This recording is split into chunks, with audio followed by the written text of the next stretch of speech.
Somewhere deep inside, you know what kind of person you were designed to be. If you want to produce great acorns, think like an oak, not like an acorn. Think like the person you intend to become. Every seed has a tree in it, and the potential success of that tree is in that seed. And that's the way you are. Whatever you were born to do and be is in you now, and the success of your life depends on you becoming all that is trapped inside of you.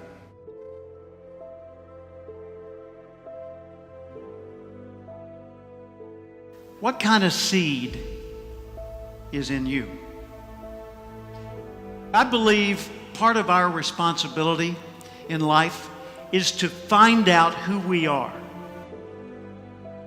You were not born just to make a living and keep a job and pay bills and then die. You were not born just to retire and get some pension and then fade away and we put you in a plot somewhere. You and I were born with the gift to make this a better place.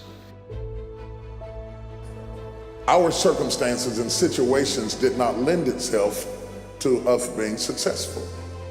Many of us were not raised in an ideal circumstance that prepared us for where we really wanted to go. And even though we love the idea of being progressive or prospering or intelligent or spiritual, the reality is we were not aligned in the direction that we needed to be aligned to go to where we're trying to go. Ask yourself, how would the person I'd like to be do the things I'm about to do? Success for the next year is going to be you making another step toward fulfilling your purpose in life while you were born, making another step.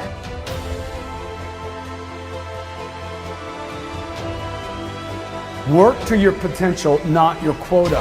If you want to stay really motivated, if you want to answer the question to why people that have already made it keep pushing, it is because they don't operate on quotas, they operate off potential.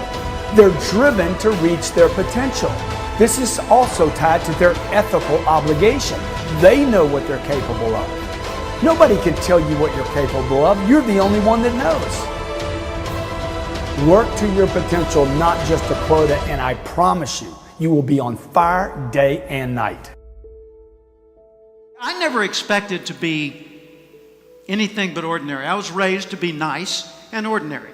I expected I would grow up to be, like Dad worked for the phone company. I figured I'd go to work for the phone company, maybe work in an office. I figured I'd work till 65. I'd have 1.34 kids. I'd retire at 65, and then I'd die at the statistical average age for my gene pool. That's what I expected. Until one day in 1972, on the radio in the next room to mine, I heard a voice that changed everything. I heard the voice of Earl Nightingale, known at the time as the Dean of Personal Motivation.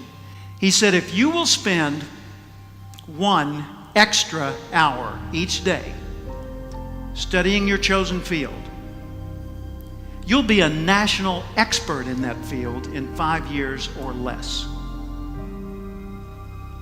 That hit me like a tornado. It rearranged everything in my life. If you were to focus half an hour of study on one field of endeavor for 5 consecutive years, you'd not only transform you, you'd transform the world around you. And we collectively would transform the world as we know it today. Know how you're smart, not just how smart you are in comparison to others. In what ways are you smart? Know what you care about. What are the values that motivate your choices? Know what your personal velocity is, the intensity and drive with which you naturally operate. Know the background imprint, positive, neutral, or negative, that you carry with you and what effect it's had on you. Know your behavioral style, how you come across to other people.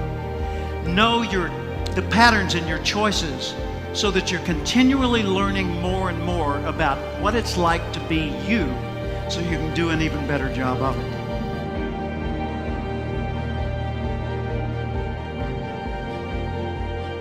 What are you going to do with the time you have left? I say that if you don't reposition yourself, you could miss the best time in your life. You are not reserving yourself for your highest and best use. We are not using our life, our time, our energy for our highest and best use. You're missing your life, your purpose, your passion, your excitement, your enthusiasm.